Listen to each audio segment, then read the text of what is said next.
আয়োজনের শেষ ভাগে সামরিক খাতে নতুন সংযোজনের উদ্বোধনী আনুষ্ঠানিকতায় যোগ দেন প্রধানমন্ত্রী। এ পর্যায়ে বাংলাদেশ বিমান বাহিনীর তৈরি করা প্রথম প্রশিক্ষণ বিমান বঙ্গবন্ধু বেসিক ট্রেইনার বা বিবিটি নামের একটি নতুন এয়ারক্রাফট আনুষ্ঠানিকভাবে চালু করা হয়। বিমান বাহিনী বলছে, বাংলাদেশের তৈরি এই বিবিটি বহরে যোগ হওয়ার পর প্রশিক্ষণ কার্যক্রমে দক্ষতা এবং কৌশলগত ক্ষমতা আরও বাড়বে। ২০২০ সালে এই প্রশিক্ষণ বিমানটির নির্মাণ শুরু হয় লালমনিরহাটে। নিজস্ব কারিগরি প্রযুক্তিতে ৩ বছরেরও বেশি সময় ধরে বানানো দেশীয় এই বিমানটি ১০,০০০ ফুট উচ্চতায় ১৮০ কিলোমিটার বেগে উড়তে সক্ষম। এত বড় একটা ঘটনা হলো, এটার দায়ভার কে নেবে?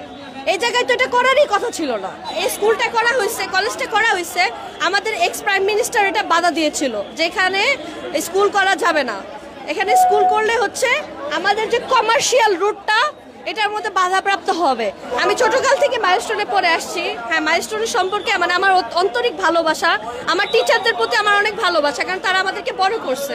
বাট দ্য থিং ইজ, যখন এই জায়গায় এই স্কুলটা করা হয়েছে, কলেজটা করা হয়েছে, আমাদের এক্স প্রাইম মিনিস্টার এটা বাধা দিয়েছিল যেখানে স্কুল করা যাবে না।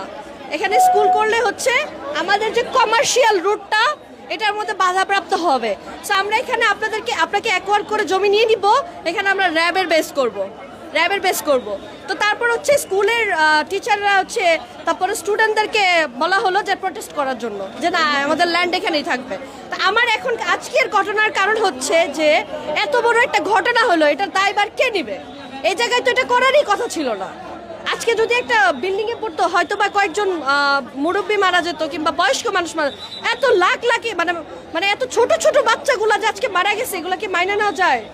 আমার কাছে আমার একটাই অনুরোধ থাকবে, আপনারা এটা নিয়ে একটু বিশ্লেষণ করবেন আর একটু নজর দিবেন।